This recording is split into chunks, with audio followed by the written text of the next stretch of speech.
எது திடீர்னு இந்த பிளேபேக் சிங்கர் வந்தாரு? அது சத்தியமா என்னோட ஐடியாவோ ஆசையோ கனவோ லட்சியமோ எதுவுமே கிடையாது.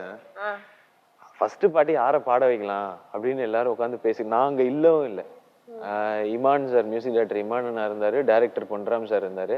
அவங்களுக்குள்ளே உட்காந்துட்டு நம்ம ஹீரோ சிவகார்த்திகனே பாட வச்சிடலாமே அப்படின்னு இமான் சொல்லியிருக்காரு. டைரக்டர் வந்து நல்ல ஐடியா அப்படின்னு அவங்களுக்குள்ளேயே முடிவு பண்ணிட்டாங்க.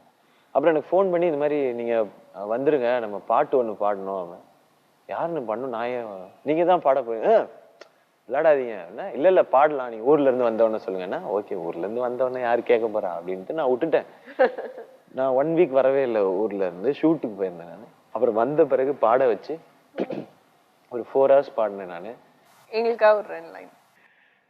ஊரை காக்க உண்டான சங்கம், உயிரை கொடுக்க உருவான சங்கம், இல்ல இது இல்ல நாங்க எல்லாரும் விளையாட்டு புள்ள. நைஸ். கரெக்டா இருந்ததே.